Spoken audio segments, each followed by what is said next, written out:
Hello, this is Follow Everton. It is a eventful but uneventful, and in a way not a surprising 1-1 draw against a resolute, but a Brentford side that had their chances, but we had better ones, didn't we, Basil?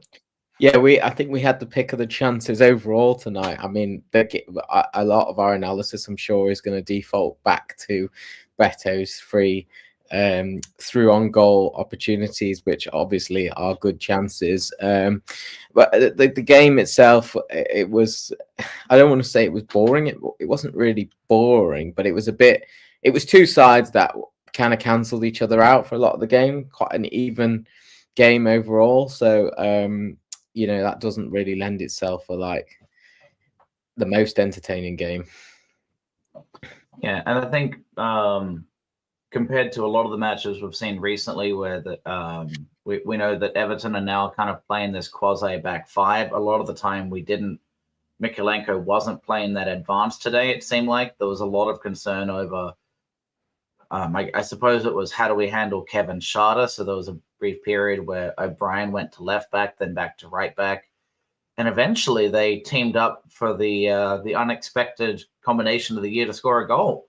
An excellent cross from Mykolenko and a back post diving header, cross goal, excellently delivered, huh?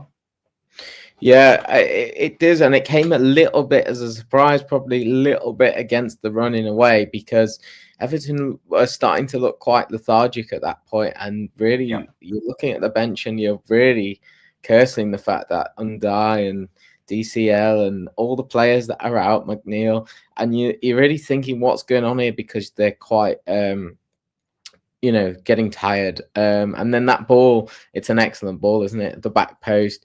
But Mykolenko, a little bit deeper. The cross comes in from deep. It's not one of his usual crosses from higher up and wider. It's a deeper cross, and I think Jake O'Brien obviously is 6'5" or 6", and he just gets the better of the guy who's just come on, the substitute. He just doesn't know how to deal with him, and it's a really composed diving header, isn't it? Yeah, and I think, to be fair, not too many people know how to handle a 6'6" right back who comes into the box late, and I think that was the effect of Dan Burn at Newcastle as well. So Tazul brought up a point that I think kind of fits with what we're saying here. So can't fault the effort tonight with half a fit team and nothing on the bench, even though Beto could have scored a hat trick. So we can bounce around the topics. We talked about our goal. Do you want to kind of start from the beginning? Do you want to talk about the opening goal from Johan West at halftime, or do you want to talk about the Beto chances? I'd probably take it through the game chronologically. There's nothing that screams out to me that says we've got to discuss this first, like in the United game where we spent a lot of time talking about the incidents. I think this was game didn't have that many incidents. It probably makes sense to go through each half. Okay, so let's go through the first half then. So what stood out to you? I'll in the background check some of the key scoring chances while you kind of give your review of it.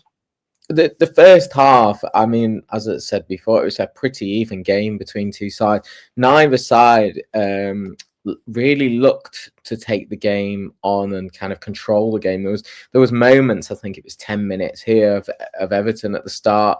They started probably more brightly, and then Brentford took over. There was 10 or 15 minutes where Everton struggled to kind of get the ball off them, but both teams sitting in a good shape and not really allowing clear opportunities, so kind of cancelled each other out. And then I think maybe 35 minutes in, you get this first Beto chance where the Brentford defender, he trips over himself, and there's an argument as whether he fouls Beto, but Beto carries on through, and obviously the shot, it wasn't really a shot. I think he was trying to like lump it over the keeper and run past him or something, or maybe it was a shot. He was trying to chip him and he got it wrong. But it wasn't a great motion action. Yeah, there was a period there where Beto had quite a few opportunities in a short succession. Just before his, let's say, sitters, there was a header at the back post that Wissa basically had a free header at the back post, but he was kind of narrow. And after that, there was it was very, very competitive between Beto and I think it was Ethan Pinnock, who was the centre half in question. He had just enough to block a cross where he was banging on goal and just didn't make contact. And right after that became a litany of one-on-one chances that Beto couldn't take advantage of, where Everton got what they wanted. They got a high line and they had some well-delivered through balls, one of which that really stood out to me was the Charlie Alcaraz header, where it basically got Beto in on goal and saved, and there was 3 of them like this throughout the match. And I think this is either the second or the first one. Correct me if I'm wrong. Yeah, that was the second one. Which was the first one? Do you remember that off the top of your head? The one I was describing before, where he kind of the Brentford player makes a mistake and he latches on. And he falls over a little bit and he comes in 1-on-1. Okay. Yeah. The second one, as you say, it was a long punt forward. I say punt, but it was an accurate ball forward.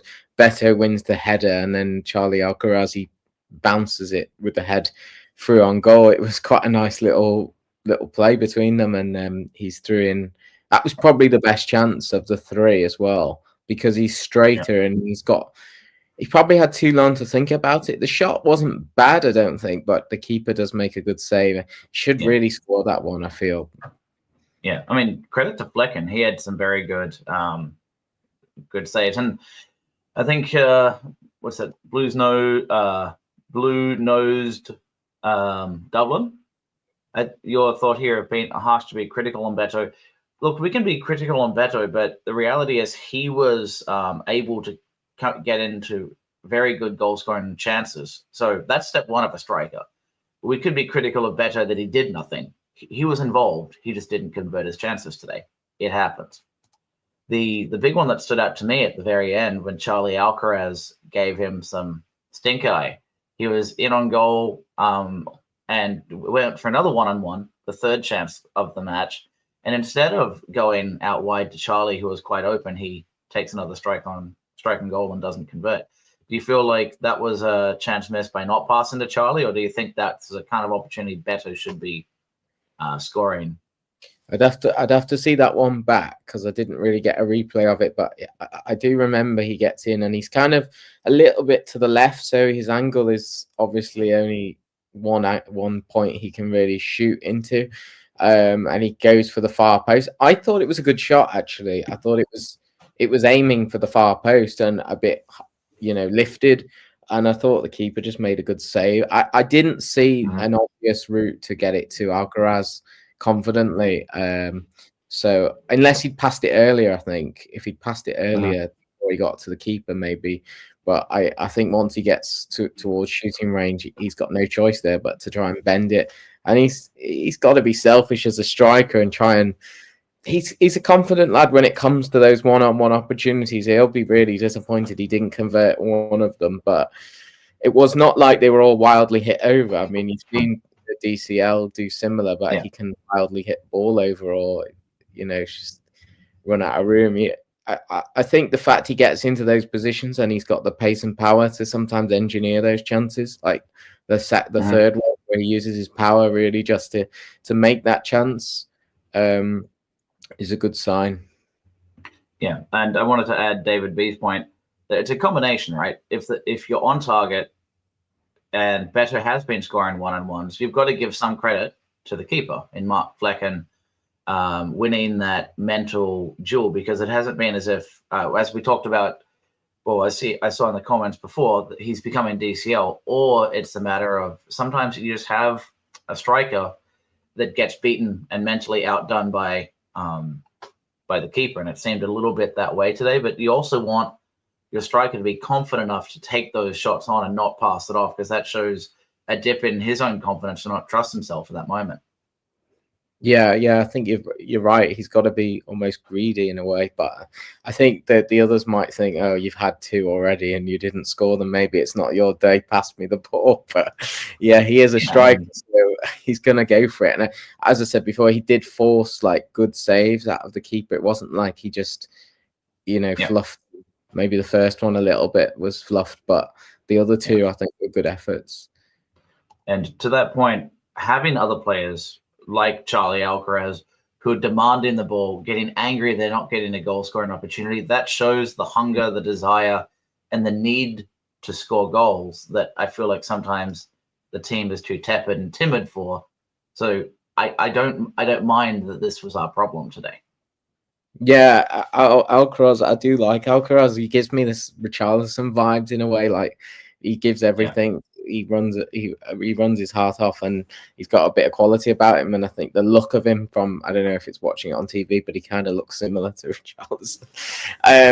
By build and haircut and everything, just doesn't have the same type of tattoos. Yeah, so but yeah, it's a really good attitude, isn't it, that I mean, you could say, well, he's got a yellow card there and he shouldn't have boot the ball away. So there's two aspects of it. We'll get over it. Yeah, he's just gone a little bit overboard, but it's the right attitude. You know, he chases down. If he passes the ball away, I watched him. He just chases back into defense and makes sure he covers the defense. You can't complain with the work rate today, but I think they were naturally quite fatigued at moments, particularly in that second half. I don't think favoured us playing Wednesday night in London. Like, there's no game on Saturday. I guess it's the FA Cup weekend, but neither team are playing at the weekend in the FA Cup. So why did we have to play this game on Wednesday? Could it have not have been Thursday or Saturday? I don't know, but it kind of ruins the games when you play 3 in a week and you've got two squads that are two teams with very thin squads and lots of injuries. Yeah, and maybe this is a good time to bring in Ryan. He's sitting there in the wings and getting his thought on the match, but also his thought on some of the substitutions we had today, and were they the right calls? Whereas maybe Ryan's not ready to jump on, but he can unmute himself here in a moment. But so until then, what we will talk about, I think, substitution-wise, we happy based on who we had. We didn't have Abdoulaye Doucouré. He was there for the birth of his child, so fair enough. And congratulations to him. Hopefully everything works out, and it's a stressful day. So we didn't have the midfield depth. We did bring in Tim Irigbunam. We brought on Ashley Young, but we didn't take advantage of available on the bench today was Yusuf Chimiti. We didn't take advantage of Nathan Patterson. We kept Charlie Alcaraz on, which was a little bit surprising. I mean, he went in and out of the game, right? But that's a lot of work for someone that isn't used to playing a full match that frequently. Yeah, I don't know how much he was playing full games in South America. I guess he was playing decent amounts because he came in quite match fit, quite ready. But he did look fatigued towards the end of the game. You could see that, and he kept holding his calf. I think every time he go down, he kind of stretch his own hamstrings and calves out. I know that feeling. And probably the cold weather too. Yeah, getting used to it. Michael Keane, he was warming up, and he was talking to Moyes when they scored the goal. So I don't know what the discussion was there, whether he was going to go up front with Beto or whether we were going to a back six or whatever. But I don't know. Yeah, but it seems quite often that we have a hybrid back five, and then we have a more formalized right wing back that replaces Lindstrom in the latter half of the match. What I was actually looking to see was, we saw Tim Irigbunam come on, but you wanted Irigbunam, Garner Gay, and James Garner. If we could find a way to have those four mingling around, because all of them will kind of swap positions and occupy interesting spot further up the pitch. Yes, Garner Gay doesn't score frequently, but he can intercept the ball high up the pitch and help ball retainment. James Garner has quite an engine, and he doesn't get credit today for the goal scoring opportunity, but he was part of that attacking run where he ran up to the left for Harrison as another option, pulled a player and created the space for Mikalenko to make that cross. So having four players like that up front is really useful. The problem is, how do we fit them all in? Because we have a I'll call it a technical issue, but it looks like Ryan's going to come back in a minute. But the challenge I think we have is having. Okay, now we have more. Now we have four hosts Shall we bring everybody in and we'll have the talking heads? They might not have seen what you've just been Right, discussing. killer. Guess see. How are we, boys? You okay? All right. I'm assuming we're disappointed with that result. We haven't even discussed that, have we? But yeah, no, not yet. I don't know. I expected us to lose 2-1 today, but it's also Moyes does not get results against Thomas Frank, so it's a little bit surprising in that respect that we got a result at all, actually. But we could have easily won if Beto got a couple more chances knocked in early. Because going up 1-0, and that would have felt very different at half time, and maybe the Whistler chance wouldn't have happened. Yeah, I think we go 1-0. I think we win that game. I think to be honest, I think it's our worst performance on the Moyes. I think it's even worse than the performance against Villa. Against Bournemouth? Yeah, no, to be fair, I'll give the Bournemouth one worst, but if we're talking Premier League games, it's probably our worst performance under Moyes. But considering, fatigue, tiredness, how shallow the bench is, we can say that it's a positive to come away from that frustrated, and the fact that we could have got more points or we could have got more out of the game and from such a poor performance. So I think there's still positive signs. If you threw in that kind of poor performance under the previous man, I don't want to mention his name because I kind of want to move on from him now. We get beat 3 or 4-0 maybe. Yeah, I don't think it was a bad performance, actually. I don't think it was our best performance under Moyes, under no illusions, but I thought we were okay. We didn't, there was a few stray passes and stuff, but I think the team were just generally a bit fatigued from the succession of all the different matches. And I think something Aussie Chris was saying before about the fact Mikalenko was playing deeper. He was worrying about Wissa on his left-hand side. They also had, is it Sharda on their left-hand side? So Jake O'Brien had to be mindful of him. And I think that pulled them back. And I think it was only really at the end of the game when we went 4-4-2 and he told Jake O'Brien, get forward. We looked like we were going to get that, score again. But generally we didn't have as much support around Beto. And I just felt like Brentford they had a very good shape and they really did stop us from playing through them a lot of the game. We didn't play that quick and we didn't always play direct. So a lot of the time we played out from the back, there was very little gaps. There was very little to play with. And I think that was, you could say that was Everton not being fast enough in the tempo and not having the good options and being a bit fatigued. But also Brentford had a really good shape and the goal came a little bit, they were out of position and and the chances we created, our best 3 chances, were all on like transition or winning the ball high up or Ryan, what are you doing? And they were just like 3 moments which were completely different to the rest of the game, really. Yeah, and part of this is, are we not giving Brentford enough credit? You made that comment that they're tough to break down. Thomas Frank's sides are often like that. But I think we'll bring in Ryan now. Do you feel that we are giving Brentford too much credit? Do you think Everton just weren't up to the task today? How do you feel? It was a bad first half, I think. Didn't get going, played with not a lot of urgency, afraid to commit players forward. I think we struggled just to get our foot on the ball, and it was almost like the shape wasn't working. But to be honest, Brentford, I didn't really think they were causing much of a threat. It was just those throw-ins. They were kind of waiting for us to make a mistake. We were doing the same. We were waiting for them to make a mistake. And they made the mistakes. They made at least 2 big mistakes. And at the end of the day, Everton should be out of sight. Beto, with the one where it's played across, Jake O'Brien heads it to him. He just needs to be stronger. He's 6'4". He's built like a tank. Just take him out, ball and man, and stick it in the goal.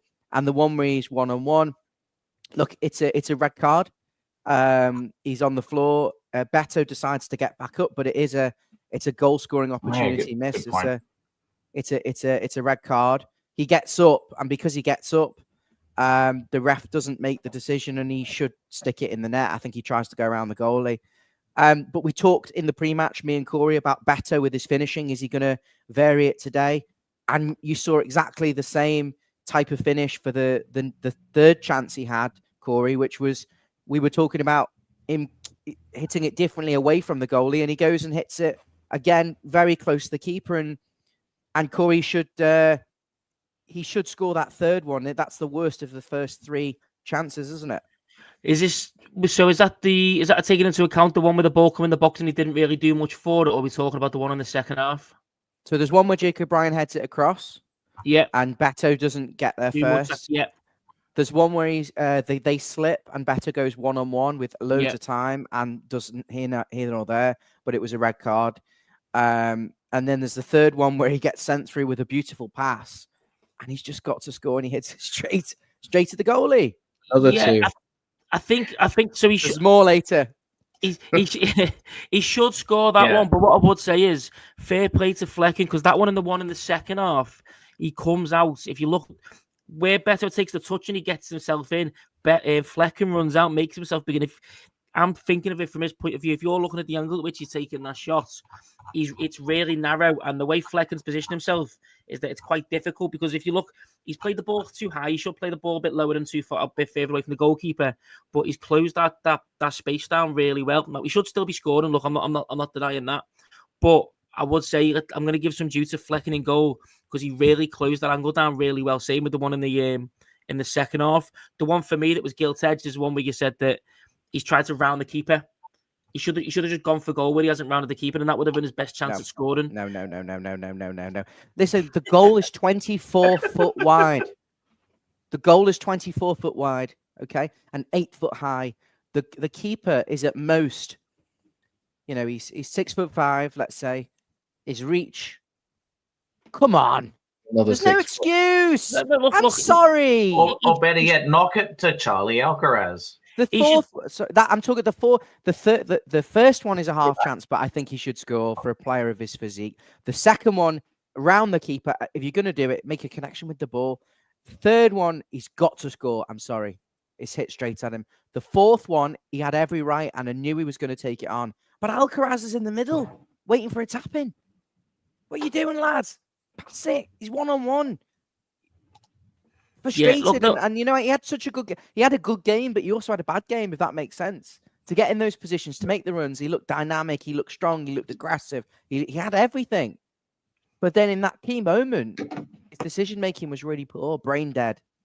No, I agree with you. I do think he should have scored. I'm just giving a bit of kudos to the goalkeeper, because I thought he done really well for that third one and the fourth one in the second half. I think he done really well closing them down. Beto should still be scoring. And look, in his form, the advantage is always on the striker, so he's still got to be scored. But I do think the keeper done well for them. The one that was most disappointing for me is that one where he's gone to go around him. He's gone to go around him far too early. Yeah, the first one, you mean, where he kind of tried to play over him and then run over him and then put it in as a tap in. But if anything, he should have not tried to play it directly centrally over him, but just shifted it to his right. If he just shifted it to his right, the keeper was stranded, he would have had a tap in. And with his pace and power, you'd think he could do that, but he chose the wrong. I think he just messed it up in a way. For me, it's the second one. The second one, where Alcaraz heads the ball. He's like a 1-2 with headers, and he plays him through, and he's quite central, so he has a choice of left and right. And the shot isn't bad, but keeper gets to it. Keeper does make a good save. He goes top right. The keeper's probably thinking he's going to get this high now, because he's done every single shot quite low towards me. A lot of foot saves, huh? Yeah. So he tried to vary his finish and ended up. Listen, Moyes was livid with that performance, and I think the standards have got to improve, because we're looking at this angry at a 1-1 draw away from home against the side above us in the league. We shouldn't be angry. We are absolutely safe. We're on 32 points. Ipswich, who are in the bottom 3 and 18th, are on 17 points with a horrible goal difference. There's no way we're going down. This is about, for me, earn your place for next season. Do you want to be a part of this project? Are you good enough to earn your new contract or earn your move? So, there's nothing else, but there's no pressure on us. We demand, David Moyes is going to demand 90 minutes of he's fuming because we could do better. In the first half, we were far too passive. We had those key moments. And the sign of a good team is being able to take your moments and win when you're not playing well. And it absolutely would have been win with not playing well. But that second half, I have to be honest with you, we steamrolled Brentford. We were the much better team. It was a lot to do with the pace we were making. We were making better runs. We were having more overloads. The fullbacks were higher up. Yes, again, Mikalenko, Jack Harrison and Lindstrom were flattering to deceive with their end product. And their delivery was worse than ever. It was really bad. And then all of a sudden, Mikalenko picks out a world-class cross. It's the patience and the purpose and playing with pace and getting into good areas. And that's the bravery. And it was almost like the first half was Sean Dyche. The second half was Moyes. And by the way, I'm loving this new feature. David, if you go on your Mac and you click the little top right-hand corner where you're on Chrome, can you see the little, can you see there's like a video icon? Video a green in the top, like here. There. Can you see the green? Oh, Ryan's providing technical services live here at Follow Everton. Can you see that? But I just want to say, Ryan, I think you're being a little bit harsh because I think Everton, they played that game. They've obviously researched Brentford, and you could see the moments when Everton tried to press Brentford and play like they did against United with bodies up there and Decore and everyone. Brentford played around us. Did you not think that? And I think we were sensible to play a little. We got to grips with that in the second half. We went passive is what we were just being careful. I think in the second half, we went at Brentford. We were more aggressive. We were more tenacious. We passed the ball really well. We defended a lot better. We won our duels. We won our 1v1. It was chalk and cheese, by the way. That's where you need to look. I agree. We should have been a little bit more aggressive and play faster balls.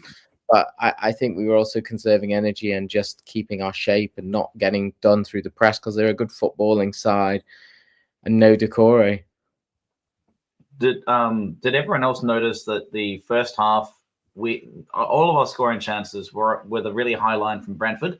They realized that they dropped back and gave us the width, and we couldn't cross, and that it changed the dynamic a lot.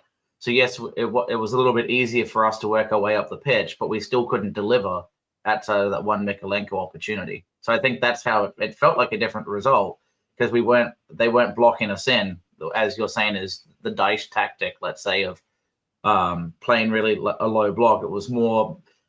Moyes likes to do that. He'll sucker the other team in and then run through the channels. Those opportunities didn't happen as much until they got tired near the end, I thought.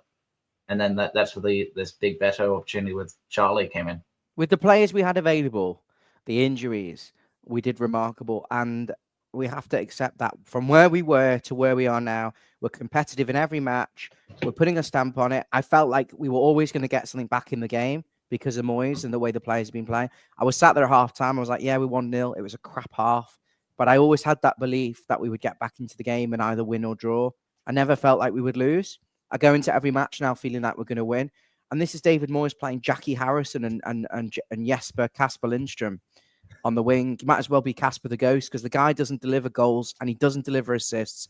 And Jackie Harrison might as well be Jackie Chan because he can't stick the ball on anyone's head with any cross he does and he can't finish. And he somehow looks really fast, but really slow at the same time. How can you look really quick, but really slow? It's like he's really fast at moving his legs, but really slow at actually covering the ground. You haven't seen me try and run, Ryan. Get some good players. Take it from me, it's little legs. Wait until he gets some good players, Moyes, because we are gonna be flying next season when he gets. Listen, he said he doesn't want to. Moyes is old now. He doesn't want to argue with refs, but then he ended up writing to the PGMOL because he was not happy with it. But listen, he's not gonna tolerate any nonsense this summer. He's gonna go and sign some players. We need to sort out. Listen, we don't even need to talk about the match. We don't even need to talk about a relegation anymore because it's all finished. It's all done. The title's been wrapped up. Top 4 is a farce. I've just looked at the league table. How can you have a team in 4th place who after 27 games have lost 8 times? How can you have another team in 2nd who's drawn 9 matches? The standard of the league this season is absolute dross. It's turgid. It's all finished. Let's go on the beach. Let's go to Lanzarote. I'm already on the beach, Ryan. Now, what I want to say about this summer is, I'm just going to have a little rant here. You've got a director of football in charge in Kevin Thelwell, who's out of contract in June, who's potentially doing all the planning for this summer's window, youth recruitment, scouting, all of it. So you can have a guy picking the players now and doing everything, and then he might not even be here to sign them. Sort it out. Based on, so taking that into account, and obviously the upturn in form, I'd like to see Jake O'Brien and Jai doing well. Ryan, because I think we were probably swaying, not overwhelmingly, but swaying towards let's get Thelwell out and get someone, a dedicated director of football and under the Freakins. What as your stance on that changed? Maybe not completely, but have you moved a bit more to supporting Thelwell, maybe getting an extension on the contract, considering the players who've come through and started doing well now under Moyes? It's hard to know what to do, because there's arguments for both. I think you could easily put a compelling argument that the guy's had no money to spend. He's worked miracles and therefore deserves a year. And he has identified Gyökeres and a lot of good quality players. He just hasn't had the money. So there's an argument there to say, let's actually just give him the funds for a year. We're not going to go stupid with it. 150 million. Go and sign. But I want the direction from the Friedkins is I want 5 world-class players. I want 4 world-class players. And if you F this up, then that's it. It's a rolling contract. But then if he's not the man for the job, they need to know that. But then there's another argument that he signed Jackie Harrison. He signed Jesper Lindstrom. He signed Ashley Young again. He signed a lot of dross who are performing well for this manager. Ryan, so you wouldn't give him 16 million buyout? Doing well now. All those players, as you just said, are doing well now. They're not world beaters, but they're putting in a shift and they're contributing to the team. At the end of the day, just add them to it. When we get to the summer, we are going to lose a lot of players. At the moment, as things stand, we're going to be a lot of players down. Look how thin that bench was today with injuries. You can't go like that throughout a season and expect to win this sort of game. I'm sitting here thinking, I'm listening to what you guys are saying about how you're disappointed we didn't get the point, the extra, the win, the 2 points, and how various things. And I'm thinking, I agree with you, but at the same time, we are what we are. We're in a very thin squad. We've got a lot of games recently. We just don't have the squad to perform at our maximum day in, day out. And I want more players. So either we're going to have to save a few of the players and give them contracts, as well as strengthening with these 5 top quality players, or I don't know what's going to happen. I think it's too much to expect us to clear out the squad and bring in a dozen players. And Moyes has said it's going to be a gradual process. It's got to be. My strategy for the summer is not to go and buy 12 players. It's probably to buy 4 or 5 players. I'm giving a contract to Ghana. I'm giving a contract to Decore, who in the long term I would be looking to replace. But I'm giving some contracts out to some of them. And if you want to know a little bit more about contracts, who buy, sell, and keep, watch Ozzy Chris's video on YouTube. So listen, I'll be buying that. But I would say, right, this summer, we are better getting 3 or 4 quality players. Right, I'm going right back desperately, or left back desperately, centre mid, and up front. 3 or 4 players who would walk in any team that's fighting for Europe top 6. And more then element do than that guys, please. Exactly, Chris. Do that every summer, rather than what we tend to do is go, well, have a £10 million player, £15 million player, £20 million player, 15 million, and there'll be a few misses in there. Let's go and get some proven quality who wants to come here and build slowly and fight year on year and take this club, because we're not going to all of a sudden. There's going to be big investment this summer from Manchester United, from Tottenham, from Chelsea again, from Arsenal. All these teams that have had stinkers. We're going to be competing with them for players. I don't think we can do it all in one year and transform to a top 4 team. I think we need to be looking at top 10 next season as a minimum, and go and get 3 or 4, and then do it the following season, look at top 6, 3 or 4, and then try and push for Champions League. I hope that's the aim. Otherwise, what's the point? We might as well go home and sell this channel to someone team. No, we can follow Everton on the beach and be 14th every season. No, do you know what, mate? I agree. I think we should be looking at players. Look, we may not be getting 50, 60 million pound players, but we should be looking at maybe 2, 3, 20, 30 million odd pound players. And then I personally think we need about 7 players, bare minimum, maybe 9 players. But I think we need about 2 or 3, 20, 30 million pound players, maybe 35. And we need maybe like 3 or 4 players round about there between the 5 and 10 to 5 and 15 million mark as well, just to kind of build a squad up, because the squad's light in general, and the drop off from our first 11 to our subs benches is woeful, and maybe need to plan ahead for the likes of Brentford leaving after next season. Yeah, exactly. We probably do need 12 or 13 players. We've got 13 out of contract, and the squad's thin now. You could argue we need 15 players if everyone left. But what I'm saying is, I probably wouldn't just go to Decore go. I'd say we need a squad of 22 players. We're not going to go and get 10, 50 million pound signings, or even 10, 20 or 30 million pound signings. We need to sprinkle some elite players into this squad. We need some more Illiman and Dyes. He found Ndai Thelwell. I'm leaning more towards let's give him half a chance. Let's give him a season. What's going on? David, it's so easy to do it. What are you doing? That one. He's trying to do his background. No, it's in Chrome browser. Top right-hand corner. Look. Oh, in the browser, not the StreamYard window. You've got first-class honours at university and you don't know how to click a button. You're clicking. Look, Wait, there. What button are you clicking? The green thing. The camera, you mean? Yes, you're not going to be clicking. I haven't got that icon. We can provide Ryan here to provide technical services to those in Follow Everton and those that are watching our content. Everyone, you're getting double the treatment. Chris, you've got some really good comments there. I don't know if you want to have a look at them.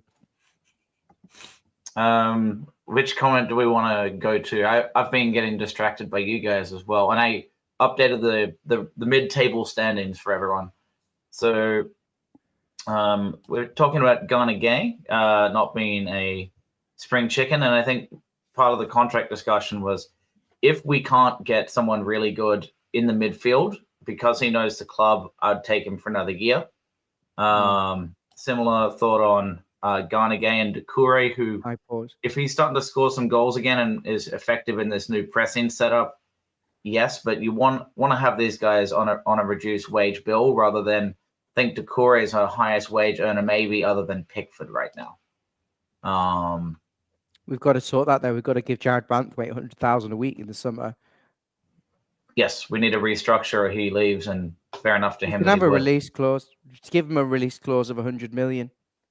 So, I think the ones who are playing, the ones who are in the starting 11 and being subbed on week, they're the ones you've got to be looking at to re-sign, haven't you? Listen, if it were me, I would say, I'm just looking through the squad now. Patterson I'd sell, Keane I'd release, Young I'd release, Lindstrom I'd send back, because my aspirations are a bit higher, unless he was 2-3 million quid. 20 he's million. 16 mil. Isn't he 16 mil for the buyout or something? Yeah. Don't talk soft. He's not had a goal or an assist in nearly 2 seasons. Might as well play me. No, I wouldn't give him another. And I'd say, Jack, thank you. Your attitude's been beautiful. And if you'd like to sit on the bench and play 6, 7, 8 games a season on 20 grand a week, then by all means, I'll keep you. Same with Lindstrom.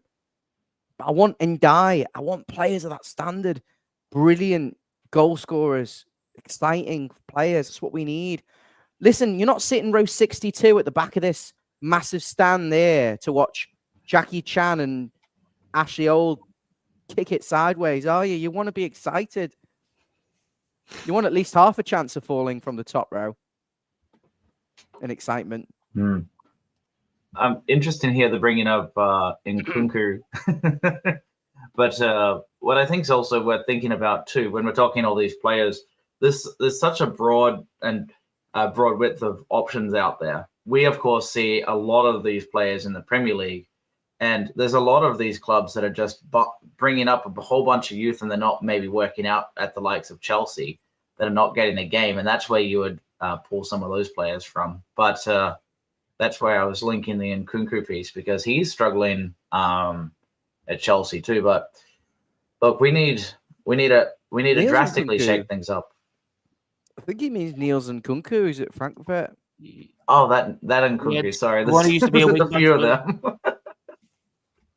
Oh. Chris, you make me laugh. Sometimes when I watch your streams, you and Adam, there'll be something so like, it's like the most basic of information about something, and you'll be like, I don't know who it was. I just don't know what it was. And I'm just sat there like, how can you not know this? This is like the most basic thing. And the two of you will sit there puzzled with each other. It's so funny, the little clique. But you'll be like, oh. And when you said Lukaku played for Moyes the other day, I wanted to throw my Smack me. It was that was the season it was right around that time. It was Moyes left, and then it was Martinez and Lukaku came in. Then I was one season off from my brain. You have so many like innocent moments of we're like. But Adam thought the wrong person had died. Exactly. That's what I mean.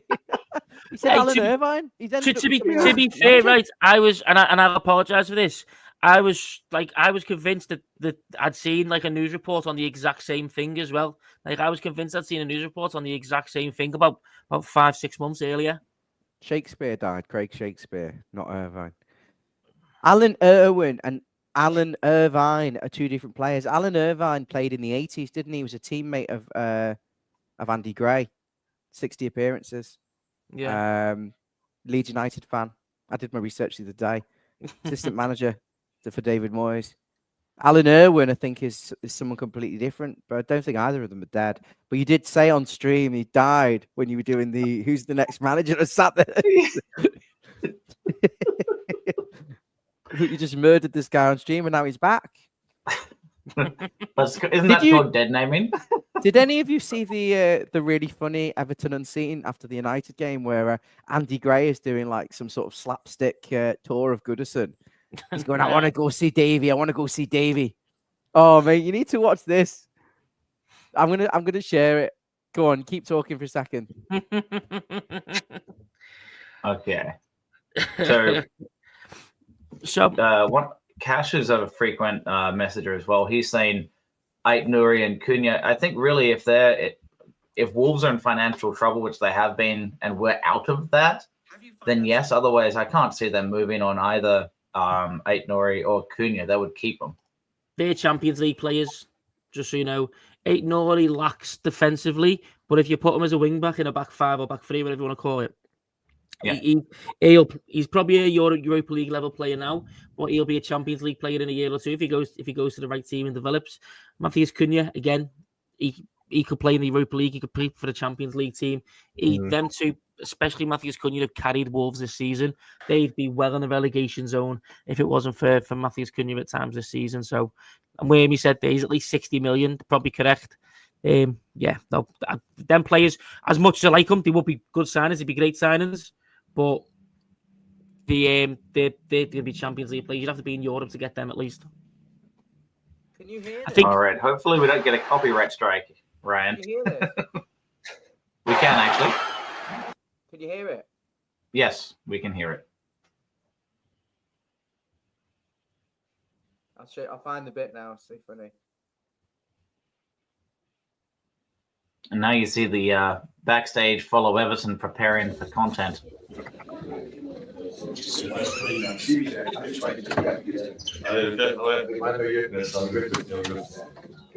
Thank you.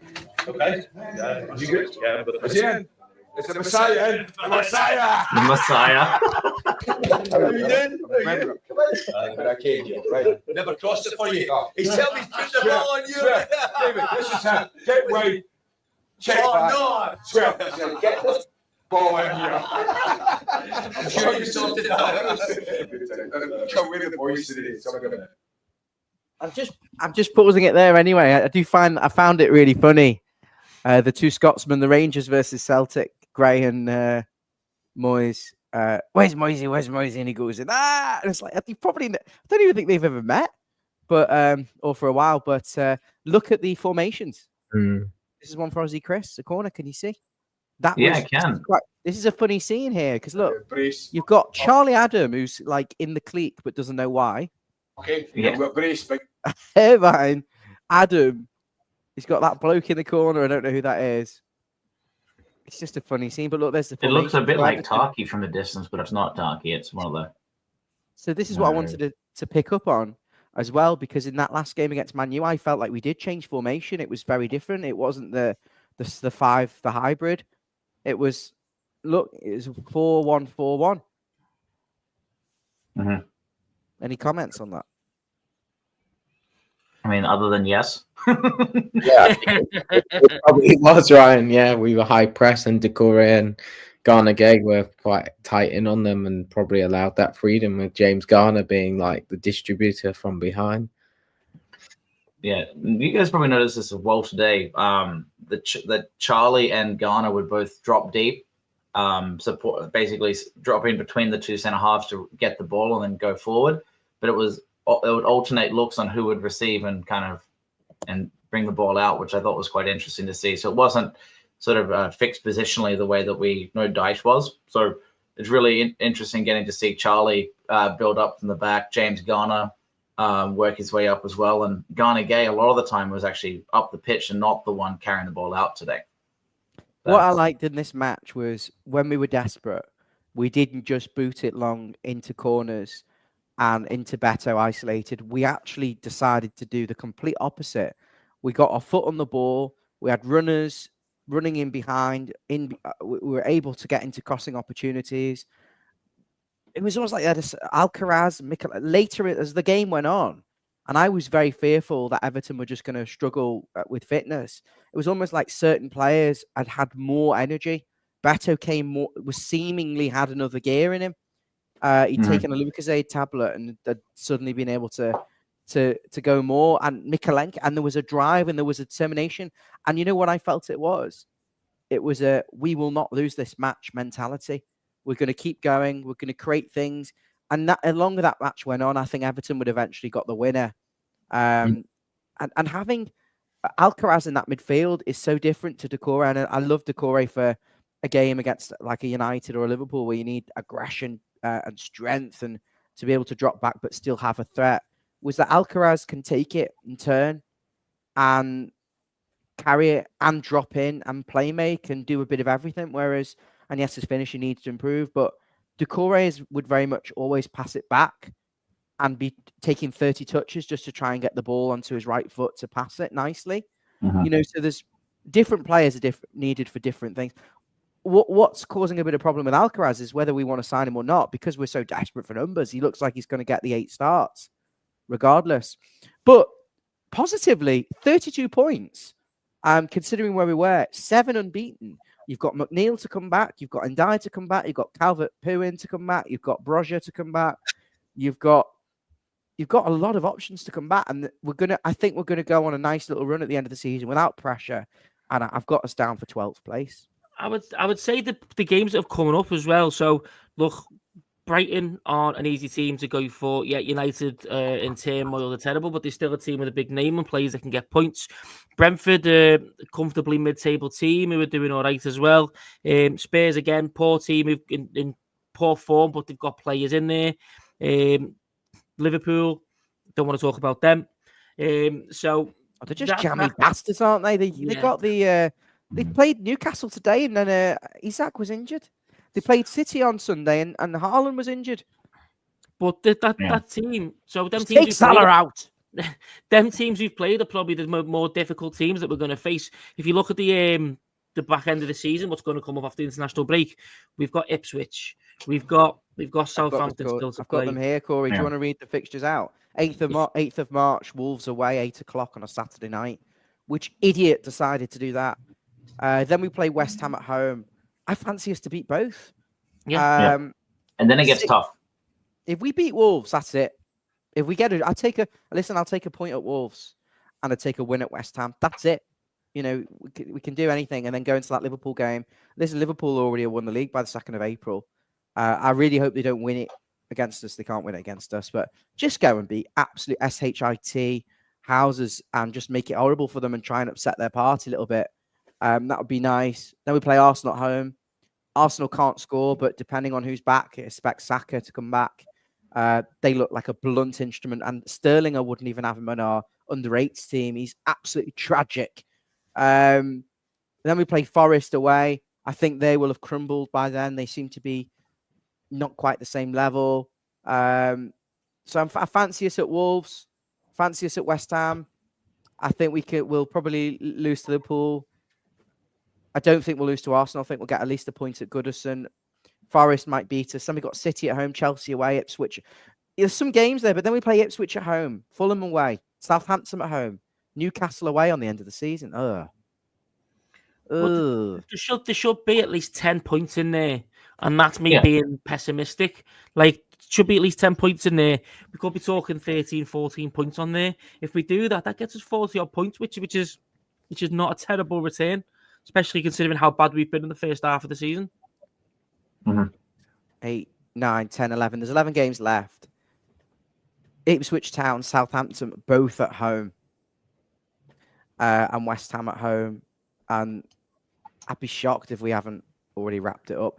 And you know what? We can just get... I think we can beat Man City as well. I think this is the year at home. Goodison will beat Man City. We'll turn them over. We'll be a Moyes. But I'm enjoying Ryan's optimism. Jake O'Brien, a right-sided centre-half, getting in the box and scoring a diving header.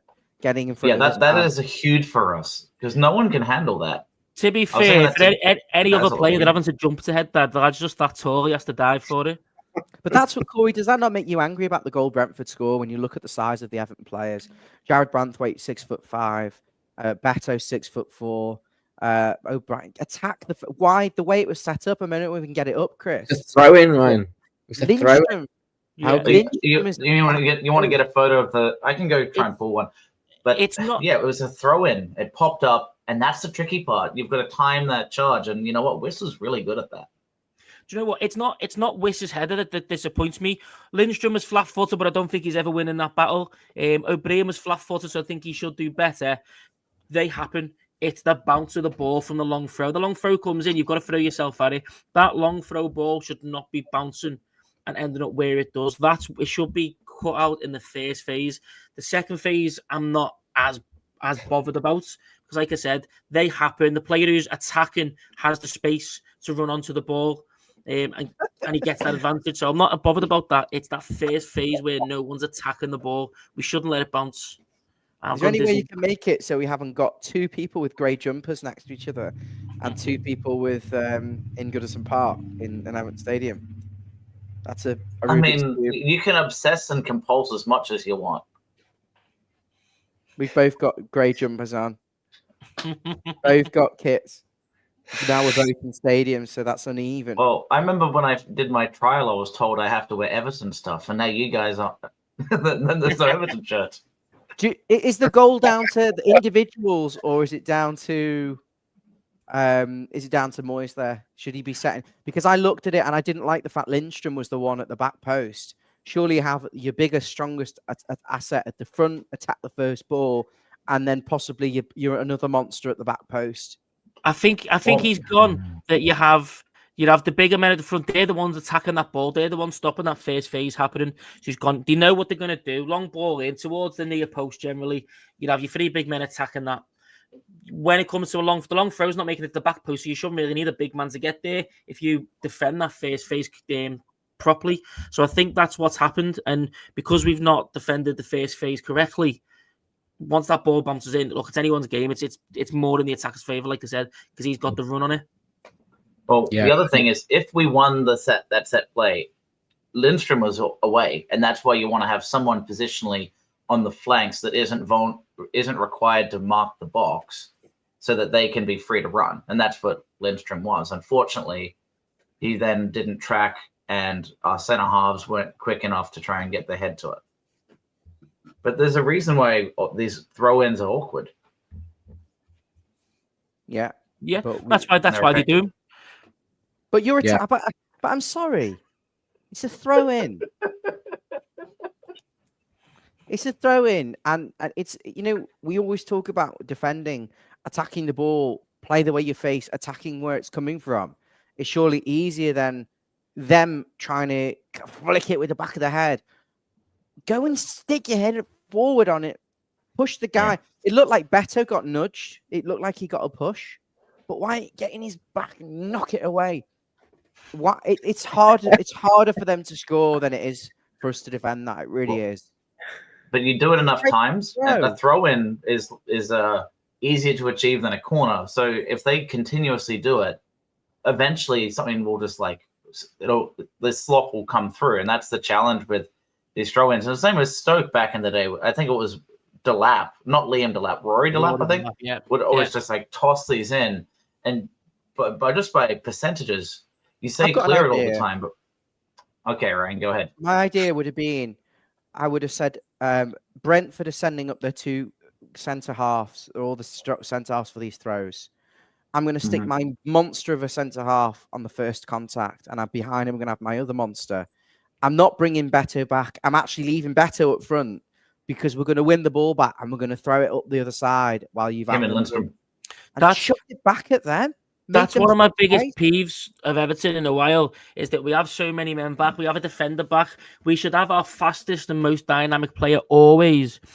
I always thought it should be with Charleston on the halfway line. The best form of attack is defense, because best form of defense is attack, because if you're that team that's attacking that set piece, and we've got all our men back, you can bring as many men forward as you want. If you put just one man on that halfway line, that defense is going to have to put two men back to deal with him. Yeah. So you're already putting the numbers and the bodies in your favour, and it's something that I don't think we do nowhere near enough. A man on the edge of the box and a man right on the halfway line.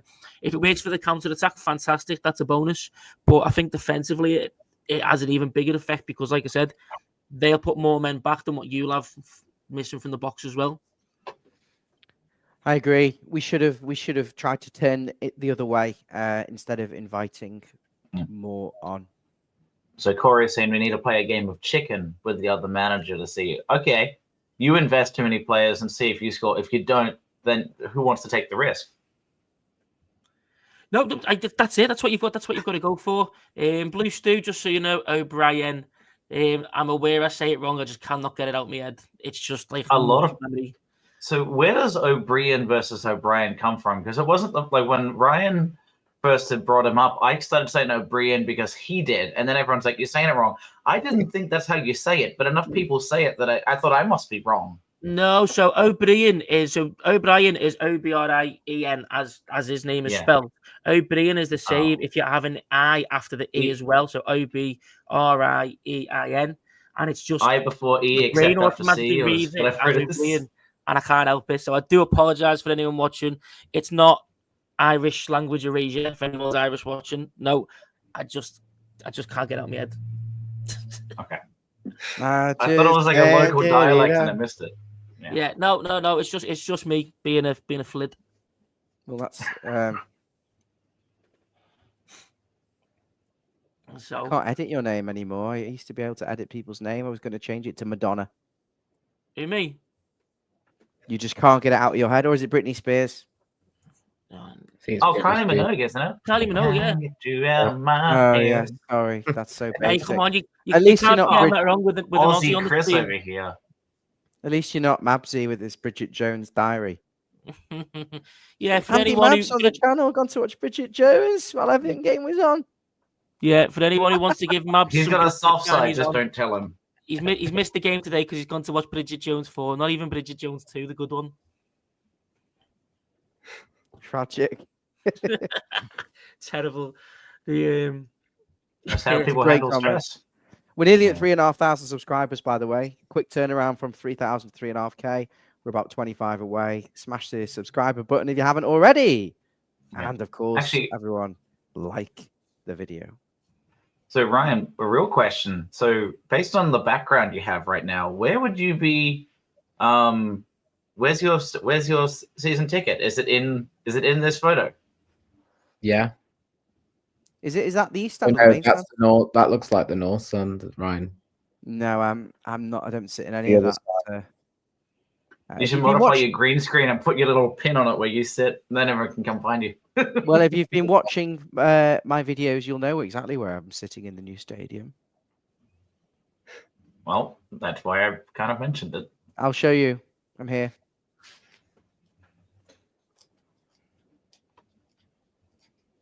Oh, that's cool. I'm 23 rows up at the south stand. It's south side of the west, next So to the anyone who's also 23 rows up and sat in that corner knows you're going to be sat next to them, screaming your head off. You're sat there as well. I believe maybe a few refunds going into the Everton Football Club over the next 24 hours. Andy bought the season ticket, literally the seat behind David. There was no getting away from Mabsy. He was determined to get as close to us as possible. Is it so we can spill a drink on you? Well, you're not allowed beer on the concourse, are you? But I said a drink, not a beer, intentionally for that. he has said he will intend to kick in front. And Andy's 6'4" and large framed in more ways than one. He's probably going to be sticking his. I don't know whether I can be asked with Andy screaming down my ear the whole match and kicking David and David swapping with my dad. And yeah, it's not a bad view. Thing is, what Everton did, and I don't know if you're aware, I've been doing the videos on the ground. The whole west stand and whole south stand is mostly corporates and hospitality or club view. So you were pushed either into a family section and a section right next to an away fans in the north, or down this bottom end south corner here. You know, you only really had that or this side. So I didn't want to sit behind the goal again, so there was nowhere to sit. You know, they sold it off the highest bidder. And the weather tonight will be scattered seating over here. Here you do have a little bit of sun. You've got the away fans here doing your head in. You've got the kids and the families over there. And then you've got the box and you've got David Moyes here. Well, up the top here, there's a packet of Everton Daz. So, Ryan, you would have been in a perfect spot. Let's say if this goal today was actually scored at Bramley Moor Dock, you'd have seen an excellent delivery with a well-timed run from Jake O'Brien on the back post, and you would have seen it right there. I would have absolutely seen it, yeah. And what's your point? No, I was just saying you've got an excellent seat. Yeah, but you could argue it's a terrible seat for the other side of the ground. Okay, Ryan, stop being miserable. So is most of the ground. That's the thing with being at live events. You can't. There's no perfect seat, is there? You want to capture lightning, but lightning would be boring if you can always catch it. So.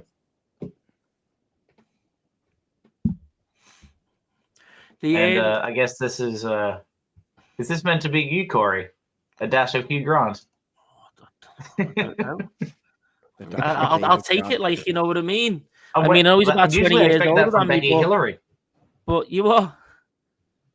I usually expect such compliments from Becky Hillary. There you go. But look, not a dash of David Grant.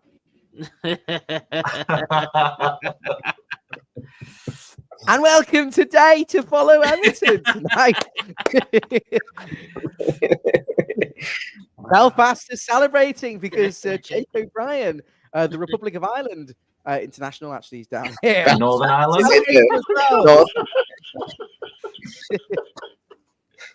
Wrong one. Oh, this is. And currently, the Everton fans are on the motorway just below Birmingham. There. Well, this could be like the firm map and seeing where the rivalries are heating up in a day, and we have a storm brewing. I can't do it. Oh, it's here.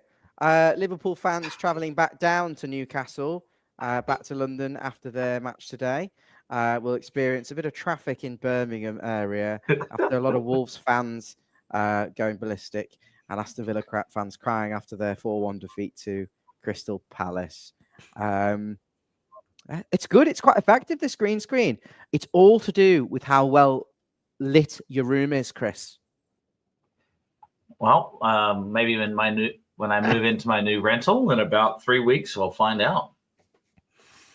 I look forward to a tutorial. Another a one. Tutorial.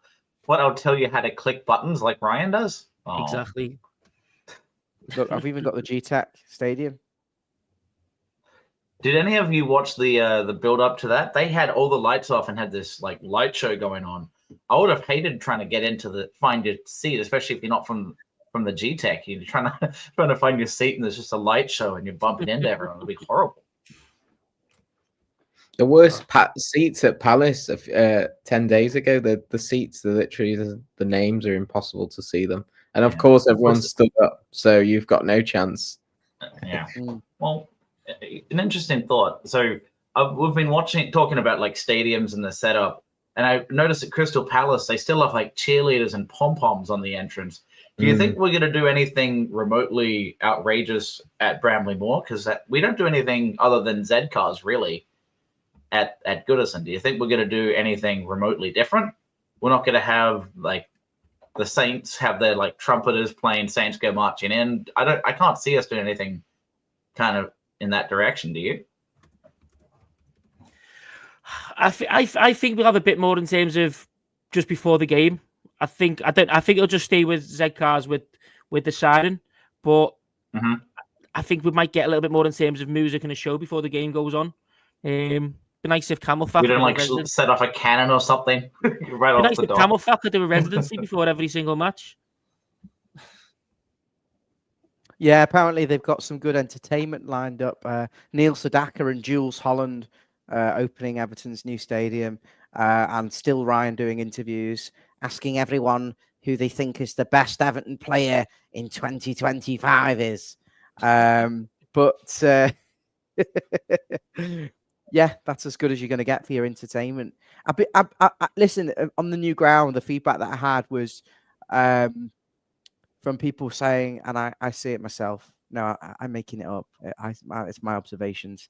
It looks far too generic inside the ground. I know we need the sponsorship, but I'm talking about like in the concourses, they just look like someone has poured a load of grey concrete. You know, I appreciate, are we trying to make our own history and have our own new legends to have murals and artwork and decorative things? But there's got to be some sort of balance, I think, because it does look very, very bland, very, very plain. They're more bothered about selling you your Korean fried chicken and your sushi rolls. Actually, we want to have a bit more of a feel of Everton. Inside the ground, you've got a lot of grey concrete walls as well on the concourse, not the concourse, sorry, on the terrace. I feel like it's amazing. It's just missing something slightly, David. Have you got any? So you need some street art. I think the looking from inside the concourses, they've gone with these diagonal blue striped little, I don't know how to describe them, but it's painted and they're basically on an angle to point you out onto basically into the ground. It doesn't look like they're going to do anything more with those walls, to be honest, from looking at the images. But the floor, it's a bare blank canvas, as you say. I mean, can't they paint the floor? But I think they're thinking about the flexibility of the ground, using it for different events and concerts and all sorts. So what's the argument there? But they'd be banging on about how it's a purpose-built football stadium. Sorry, Corey. No, that was the whole point. Yeah, no, I agree with you. It's meant to be a football stadium, and if you're getting more people in, surely, you want to use the ground for general stuff in terms of like concerts and stuff like that.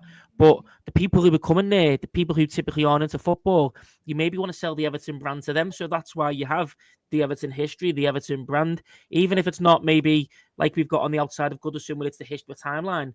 You just have a lot of Everton murals and a lot of Everton artwork that kind of represents the style and the culture of Liverpool as a city and Everton as a club. Just to kind of, when people go somewhere to watch, I don't know, Taylor Swift or whatever, then the people who don't really like football come and going, oh, there's a lot of cool artwork there. And you just pinch a couple of them fans that are coming in and things like that. Well, you can get a couple of Tim Cahill's doing. Sorry.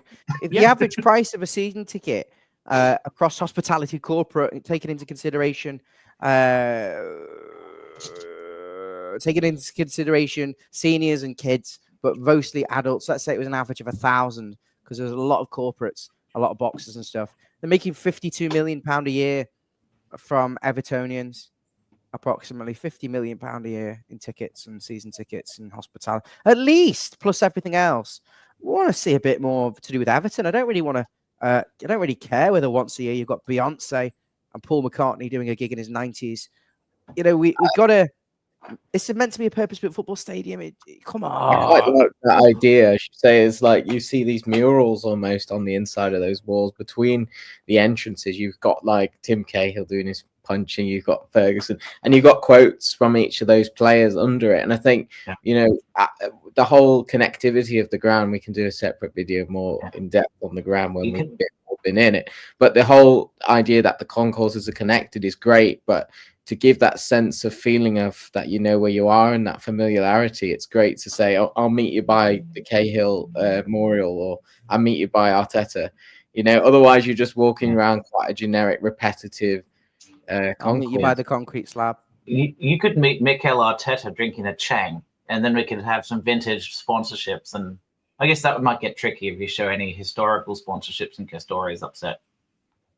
That's what might get tricky with sponsors, but at least maybe faceless, shirtless, or sorry, like not sponsored shirts of people in the artwork, but faces of our history. Yeah, a lot of the artwork is just like an outline, is that you just see the blue silhouette of it. So it's easy to do stuff like that, and there's so much. There's so much that you can do without doing it too Everton and too branded, but it's also still got the identity that appeases to the fans, because you've got that culture, you've got that colouring. Even though they might not have the shirt badges and sponsors on, we'll still recognise their moments because they're iconic to us as Evertonians, and it'll be as generic or as neutral enough that your away fans or your non-football fans who are going there for outside non-football related events will be able to latch onto it and maybe get some photos. Sandhills, is it, Ryan? Don't start with Sandhills.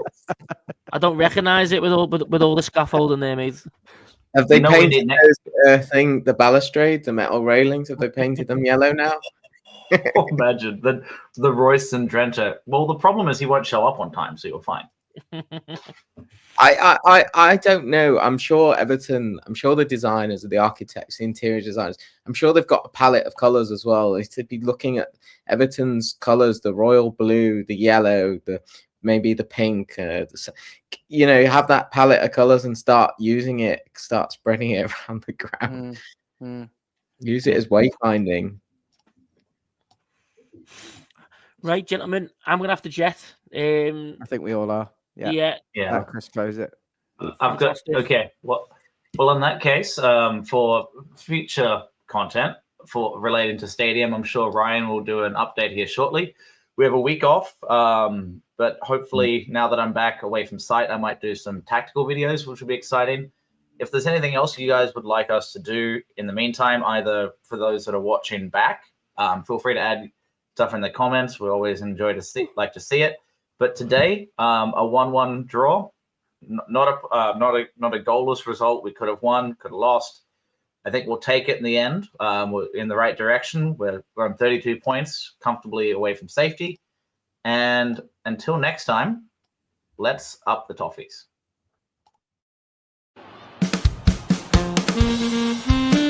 Mm-hmm.